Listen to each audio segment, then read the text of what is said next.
venezolanos que han huido de su país. 7 millones es la mayor emigración humana de los tiempos modernos. Pues naturalmente esto es un régimen dictatorial, autoritario, dictatorial.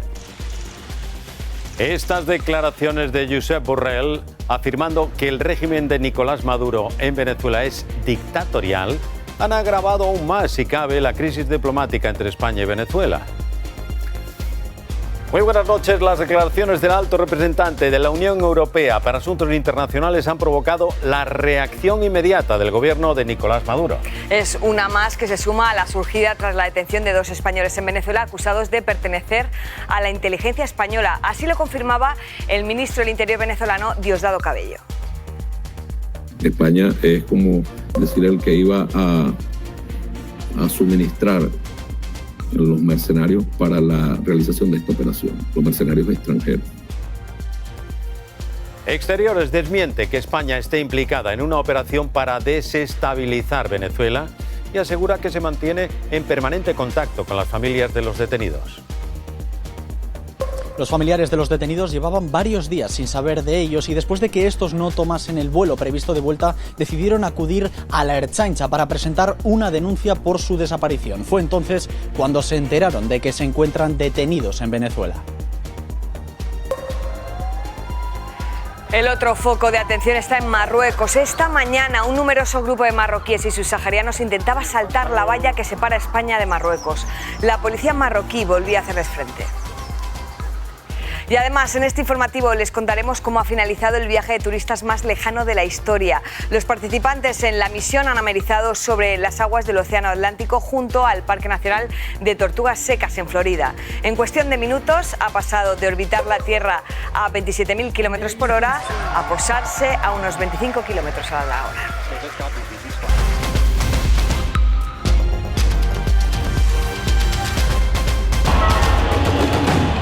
Hay 7 millones de venezolanos que han huido de su país. Naturalmente el gobierno venezolano del señor Maduro lo va a negar. Pues naturalmente esto es un régimen dictatorial, autoritario, dictatorial. Hago un recuerdo a los hombres y mujeres de Venezuela que han tenido que salir de su país precisamente por la dictadura que viene. Ahora tenemos no solo a este caballero detenido, tenemos a otros ciudadanos, 2 españoles, que forman parte de un gran plan. La detención en Venezuela de 2 ciudadanos españoles acusados de conspirar contra el régimen de Maduro había complicado la crisis diplomática abierta ya entre los 2 países, pero puede tensarse todavía más. El alto representante de la Unión Europea para Asuntos Internacionales, Josep Borrell, ha calificado de dictatorial al régimen de Maduro. Se posiciona del lado de la ministra de Defensa, Margarita Robles, lo que ha provocado una respuesta inmediata del gobierno de Maduro. Con estas palabras, esto es un régimen dictatorial, autoritario, dictatorial. El todavía jefe de la diplomacia europea califica al régimen de Maduro. No era una democracia antes y lo es mucho menos después. Se suma así a la ministra de Defensa española, la única del gobierno que hasta ahora se ha atrevido a hablar de dictadura. La respuesta por parte del ministro de Exteriores venezolano no ha tardado en llegar. Acusa a Borrell de convertir a la Unión Europea en una organización decrépita. Esta semana el Parlamento Europeo debate si reconoce a Edmundo González como presidente electo de Venezuela, algo que en España ya se ha hecho en el Congreso y se hará también este miércoles en el Senado. Un día antes, Feijóo se reunirá con el opositor venezolano, pero la postura del gobierno sigue siendo la de la prudencia. Mi misión como ministro del Gobierno de España no es calificar, ni opinar, ni comentar. Hay que ser responsable y hay que ser prudente. Y desde el PP se lo reprochan. Que califique a Venezuela como lo que verdaderamente es, una dictadura, y Nicolás Maduro es un dictador. Se quejan también de falta de información por parte del gobierno sobre la crisis con Venezuela. El ministro del Interior venezolano asegura que los españoles detenidos participaban en un plan para asesinar a Maduro y otros altos cargos del chavismo. Además, vincula a los detenidos con el CNI, algo que niega el gobierno español. Manuel Covela. Sí, el ministro de Interior de Venezuela, Diosdado Cabello, asegura que España suministraría mercenarios extranjeros para actuar en una operación terrorista dirigida por Estados Unidos y que tendría como objetivo asesinar al presidente Nicolás Maduro y otros dirigentes chavistas. Según Cabello, los 2 españoles detenidos a los que señala de pertenecer al CNI tenían conexiones con grupos políticos y bandas criminales. En horario de máxima audiencia y a través de las cámaras de la televisión pública venezolana, Diosdado Cabello anuncia la detención de 2 ciudadanos españoles a los que acusa de trabajar para el CNI. Fueron detenidos recientemente 2 ciudadanos españoles, mercenarios que han venido a Venezuela como parte de este plan, que según el ministro del Interior de Venezuela tenía como objetivo asesinar a Nicolás Maduro y a otros altos cargos del régimen bolivariano y forzar un golpe de Estado. Ellos le ponen precio a la cabeza del presidente, de la compañera vicepresidenta Delcy, de mi persona y de otros. Y señala al gobierno español de estar detrás de la operación. España es como decir el que iba a suministrar los mercenarios para la realización de esta operación. A través del Ministerio de Asuntos Exteriores, España desmiente y rechaza estar implicada en una operación política en Venezuela y afirma que ninguno de los 2 detenidos tiene vinculación alguna con el Centro Nacional de Inteligencia. La Embajada Española en Caracas ha solicitado saber de qué se les acusa y ya les está prestando toda la asistencia necesaria. Andrés Martínez, de 32 años, y José María Basoa, de 35, habrían sido detenidos cuando tomaban fotos del aeropuerto de Puerto Ayacucho, al sur de Venezuela. Además, siempre, según el gobierno venezolano, habrían localizado en su teléfono conversaciones sobre cómo lograr explosivos y contactos con opositores al régimen chavista. Lo que no ha hecho público el gobierno de Venezuela es la fecha de su detención, que coincide con los primeros momentos de la crisis diplomática, Mónica. Los 2 españoles, Matías, llegaron a Caracas el 17 de agosto y alquilaron un vehículo. Según su familia, viajaron hasta Puerto Ayacucho, donde el 31 de agosto alquilaron una lancha para viajar hasta Inírida, en Colombia. El 9 de septiembre la familia denuncia ante la Ertzaintza que no sabe nada de ellos desde hacía 7 días, con lo que su intención podría coincidir con el momento en que el opositor Edmundo González buscó refugio en la residencia del embajador español. El 10 de septiembre un canal local informa de que habían sido detenidos en Puerto Ayacucho. Miquel Calderón. Ambos con residencia en Bilbao, en el barrio de Deusto, donde sus familiares regentan un conocido bar. Fueron precisamente ellos quienes vinieron a la comisaría de la Ertzaintza para denunciar su desaparición después de varios días sin comunicación. A partir de ese momento se enteraron de que se encuentran detenidos en Venezuela. Hemos contactado con la familia, que prefiere mantenerse al margen de los medios, agradecen el apoyo que están recibiendo y están a la espera de que lleguen noticias por vías oficiales. El padre de uno de ellos insiste en que su hijo está de vacaciones y no tiene nada que ver con lo que se le acusa. Los detenidos tienen su origen en el barrio bilbaíno de Deusto. Los vecinos prefieren guardar silencio. Pero a mí no me suena nada. Igual que las familias. Lo que quieren dejar claro es que Andrés y José María no son agentes del CNI. Ambos tienen poca actividad en redes. Según el perfil laboral de Andrés, estaría en búsqueda de empleo, mientras que José María es técnico de mantenimiento para una empresa polaca. Según su círculo, estaban de vacaciones en Venezuela y Colombia.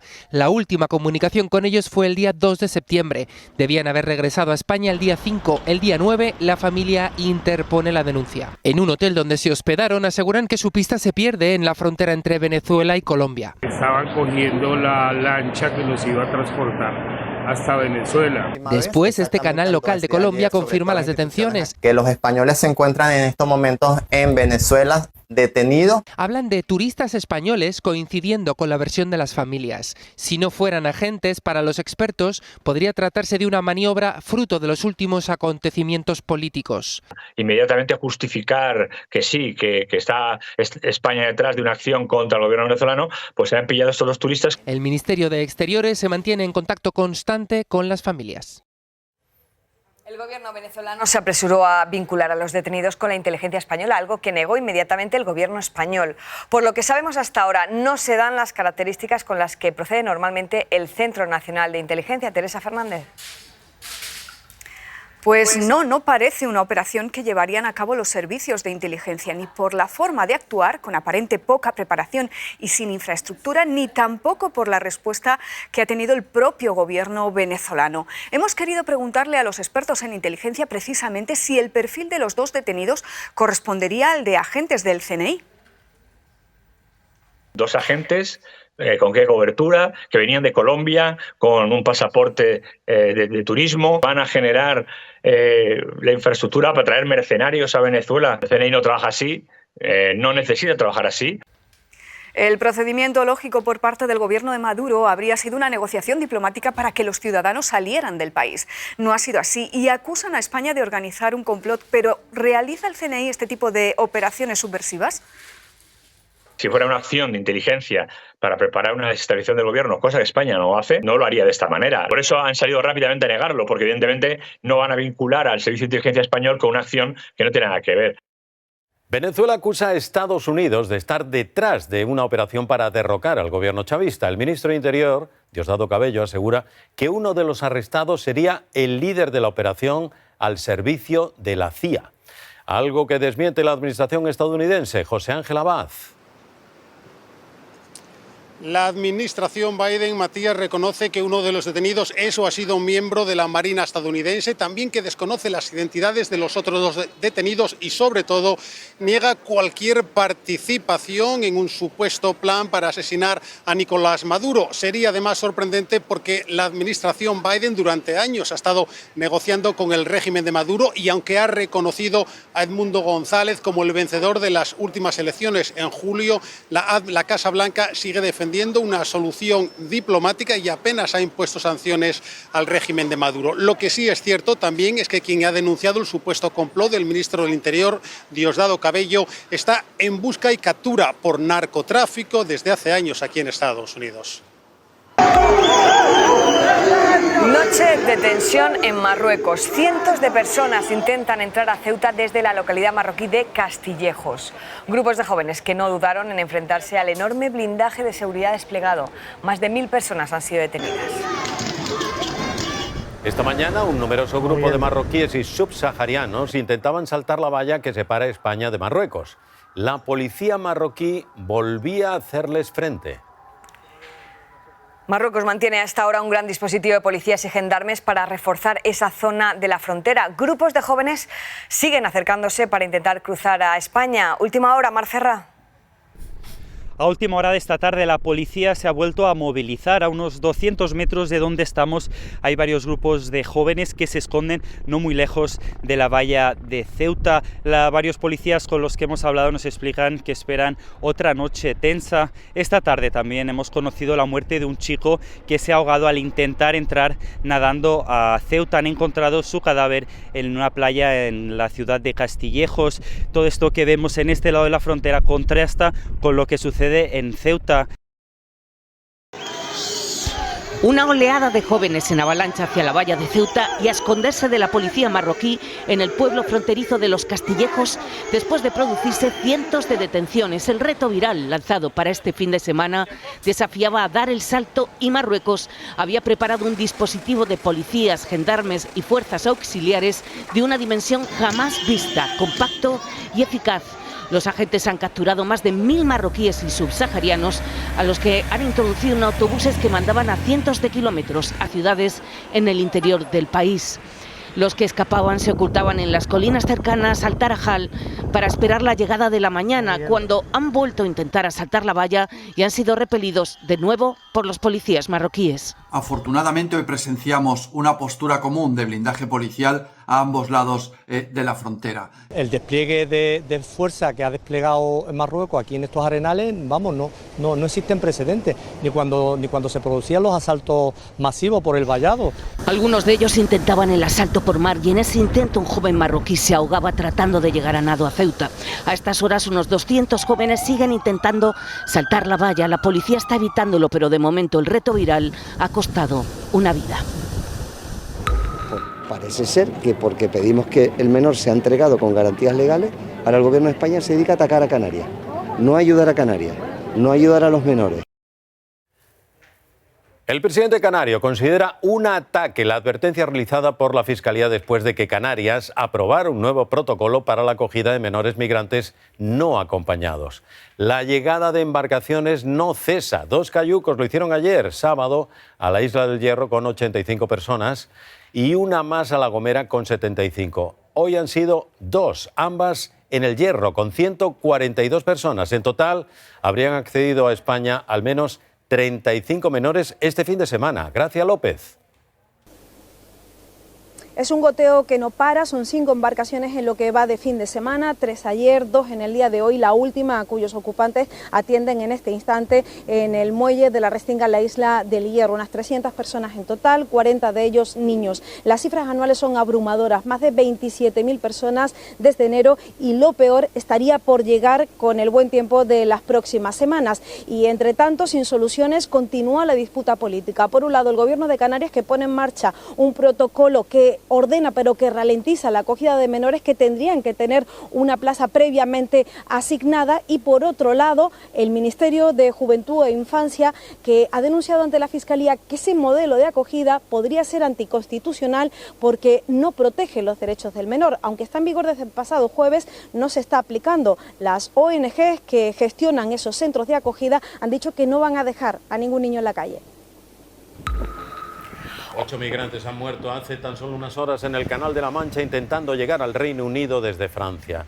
Una lancha se hundió con 50 personas a bordo, entre ellas varios niños. En lo que llevamos de año, 45 personas han muerto intentando cruzar el canal. En Italia, la Fiscalía ha pedido 6 años de cárcel para el vicepresidente italiano, el ultraderechista Salvini, por impedir el desembarco de migrantes del barco de la ONG española Open Arms. Considera que los derechos humanos están por encima del control de fronteras. Salvini tomó esta decisión en 2019 cuando era ministro del Interior. Él ha declarado que solo es culpable de defender a Italia y los italianos. La crisis migratoria sigue generando debate político en nuestro país. De hecho, ocupará buena parte de la agenda de esta semana. Alicia Plaza. Sí, porque el martes el PP presenta su moción en el Congreso para declarar la emergencia migratoria, aunque lo más probable es que se debata y se vote el miércoles, el mismo día que comparece la ministra de Migraciones a petición del PP.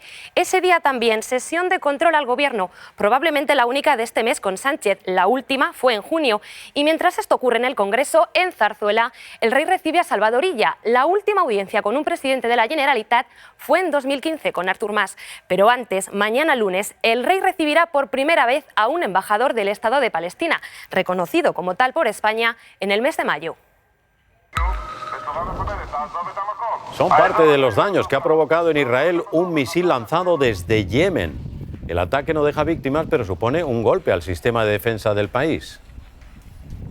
Netanyahu ha dirigido una amenaza velada a los rebeldes hutíes, aliados de Irán, que han reivindicado un ataque lanzado a más de 2.000 kilómetros de distancia, Julia.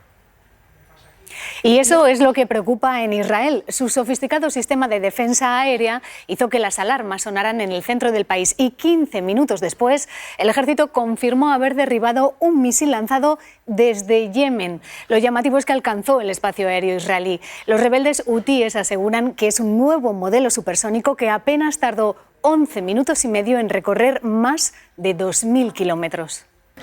Nuevo ataque ruso contra un bloque de viviendas en Ucrania que han provocado el terror entre los civiles. Ha sido en Kharkov, la segunda ciudad del país y muy próxima a la frontera. Ella ha vuelto a ser el objetivo de esta ofensiva que ha destruido decenas de apartamentos. Hay más de 30 heridos, muchos de ellos niños. Y a pesar de su supuesta neutralidad en el conflicto, China ha llevado a cabo maniobras con Rusia. Se trata de unos ejercicios militares en el mar de Japón que han durado 4 días, en los que han querido profundizar la cooperación estratégica de ambas potencias. Y en Estados Unidos, sobresalto, hace solo unos minutos se ha registrado un tiroteo en un club de golf donde estaba el candidato republicano Donald Trump. Última hora, José Ángel Abad.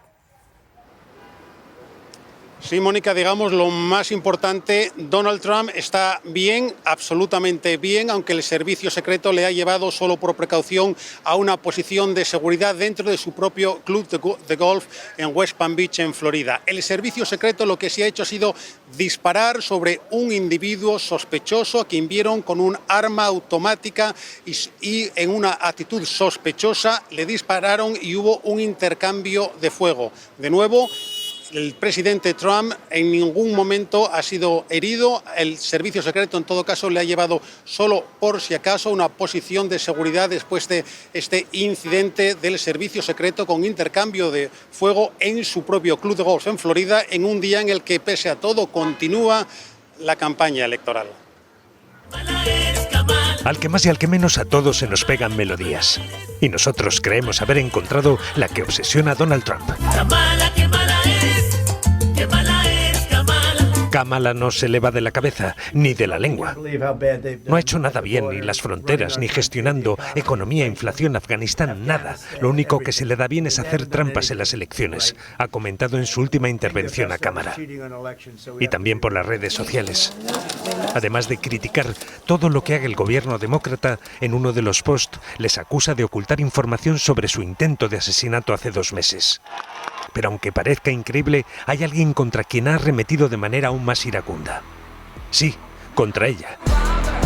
Contra la mismísima Taylor Swift, a la que hoy le ha dedicado este odio a Taylor Swift en mayúsculas. No sabemos si la animadversión es como artista o por haber logrado que cerca de 400.000 personas se hayan registrado ya para votar después de que la cantante mostrase su apoyo a Kamala Harris. Lo que no es para tomarse a broma son las consecuencias de los bulos propagados por Trump. Un ejemplo claro es lo que ocurre en Springfield, la ciudad donde según él los haitianos se comen a las mascotas. Después de las amenazas contra el ayuntamiento y 2 escuelas, hoy ha sido la universidad la que ha recibido un correo en el que se advertía que podría haber un tiroteo en el campus el domingo que tendría como objetivo a la comunidad haitiana.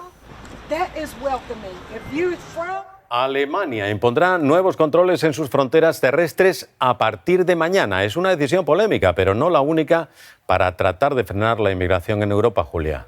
Suecia ha anunciado que ofrecerá la suma más generosa de Europa, 30.000 euros a los inmigrantes que vuelvan a sus países. Países Bajos pedirá la próxima semana salir de la política migratoria común y defenderá los controles fronterizos, justo la medida que va a aplicar a partir de mañana a Alemania, en 5 países, en sus fronteras con 5 países. Una decisión muy polémica en el seno de la Unión Europea. Guillermo Pascual. Sí, hemos vivido duras críticas al gobierno alemán por la imposición de estos controles de carretera a partir de mañana. ¿Por qué? Pues le reprochan que es una medida sin consenso, que se ha ejecutado de manera unilateral y sobre todo que está motivada pues por un contexto político de ascenso de la extrema derecha. El temor ahora es que otros países vengan detrás y hagan lo mismo y por eso desde aquí, desde Bruselas, se insiste en que esos controles de carretera deben ser siempre estrictamente temporales. El caso de Giselle Pelicot está pendiente de un hilo. La mujer que fue drogada por su marido y violada por decenas de hombres que él mismo captaba se presentará mañana ante la justicia, pero aún no está claro si podrá celebrarse el juicio. Gonzalo Rodríguez. Y esto es debido, Mónica, a que el principal acusado, es decir, su marido, es muy probable que no se presente. Todo está preparado para que mañana Dominique Pelicot comparezca ante el juez. Recordamos que el magistrado ya tuvo que posponer el proceso debido al estado de salud del hombre. Su abogada asegura que padece una infección urinaria desde el pasado 6 de septiembre. Dice que no fue atendido adecuadamente en prisión y que su situación ha empeorado. La defensa de su mujer asegura que si no se presenta mañana, el proceso no terminaría en diciembre como estaba previsto y podría alargarse de manera indefinida. Álvaro del Río. Hay mucha incertidumbre porque mañana se retoma el proceso sin ninguna garantía de que el principal acusado, Dominique Pelicot, vaya a asistir, precisamente por esos problemas de salud que han obligado a suspender las vistas varios días y la expectación es enorme por lo que pueda decir ante el tribunal. Su testimonio es clave porque él es el responsable de organizar la violación repetida de su mujer, a la que previamente drogaba por decenas de desconocidos. Son muchos los implicados en este caso que ha conmocionado al país. A cara descubierta, solo con gafas de sol, Giselle no ha fallado a ninguna de las citas marcadas por el juez. Tampoco lo hará mañana. El que podría no presentarse es su marido, su presunto verdugo. Una ausencia que alteraría el calendario de la justicia y el fin del calvario de Giselle. No fue una violación, fue una barbarie. Me veían como a una muñeca de trapo, una bolsa de basura. Habla de los 80 hombres que la violaron durante una década bajo sumisión química. Hombres de profesiones comunes, con vidas aparentemente normales, de entre 26 y 74 años, muchos de ellos vecinos de Giselle. Todos actuaban bajo las órdenes de quien dormía con ella, su marido. En el pequeño pueblo donde se encontraba la Casa de los Horrores, solo hay sorpresa. Vergüenza de no haber visto nada, porque todo ha pasado ahí mismo. Y miedo, porque a Pelicot le salieron al menos 2 imitadores. Ahora tenemos miedo a este señor. Ya hay gente haciendo lo mismo que él. Nada de inquietud. Esto podría haber pasado en todos los sitios. Dominique, la persona que ofrecía el cuerpo de su mujer drogada a otros hombres, podría no comparecer en un caso con más aristas. Entre su terrible colección de imágenes se han encontrado fotos de su hija desnuda.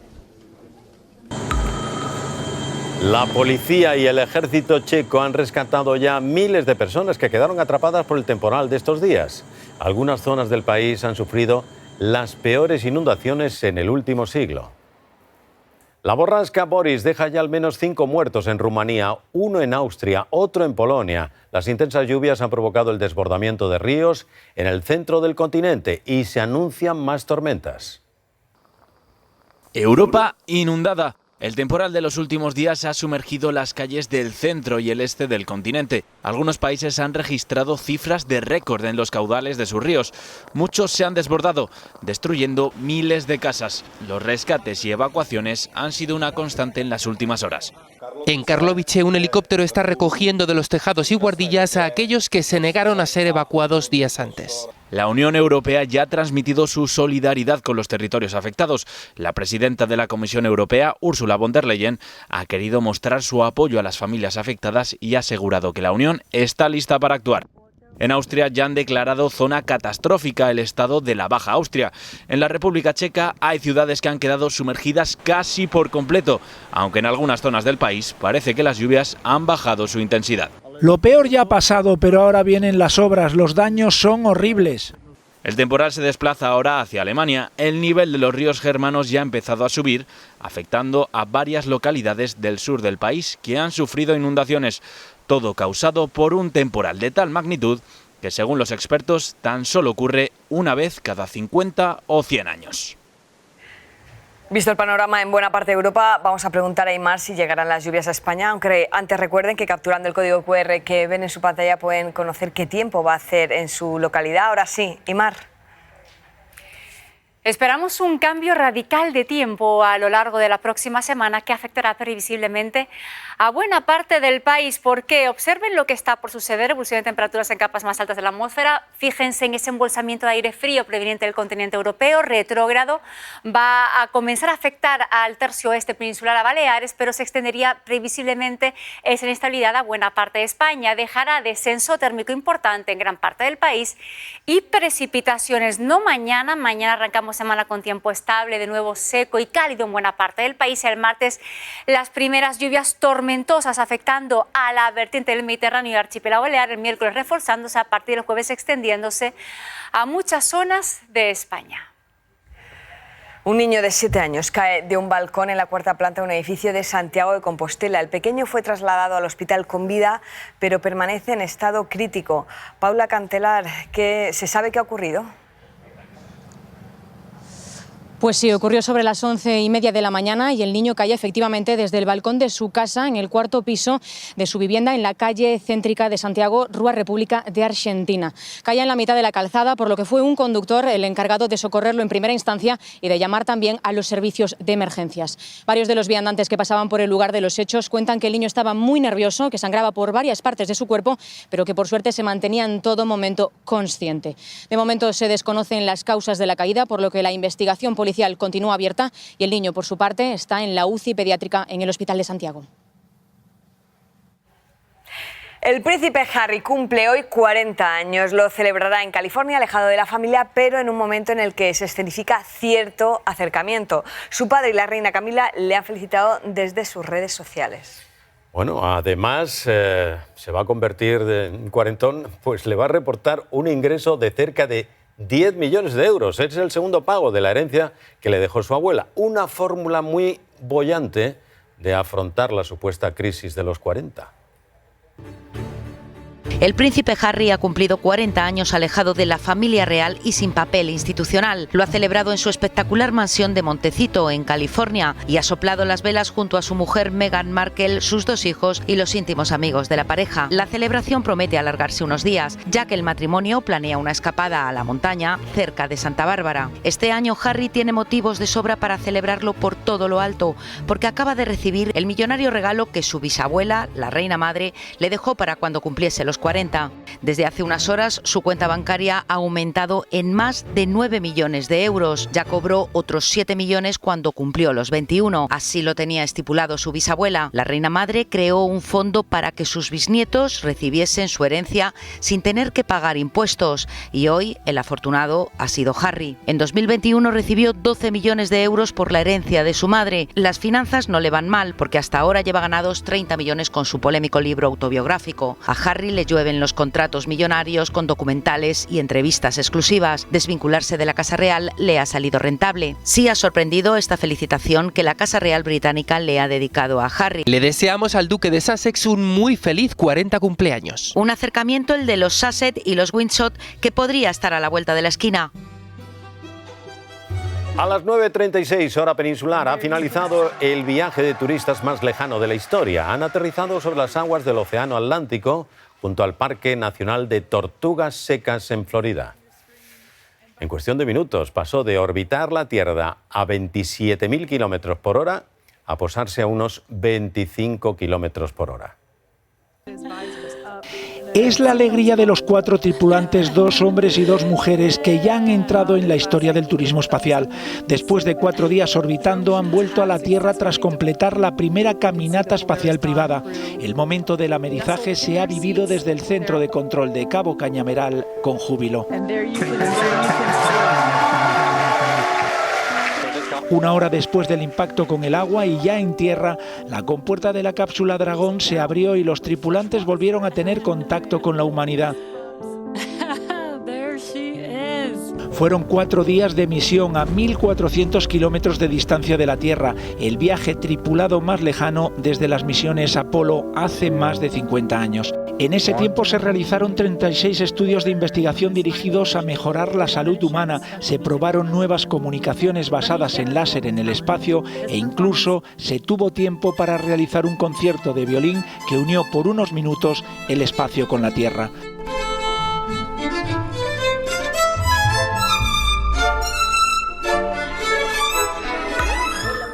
Antena 3 estrena esta noche en exclusiva Una nueva vida, la superproducción que rompe récord de audiencia en todo el mundo. La serie ha conquistado al público y a la crítica. Y después, los últimos capítulos de Secretos de Familia.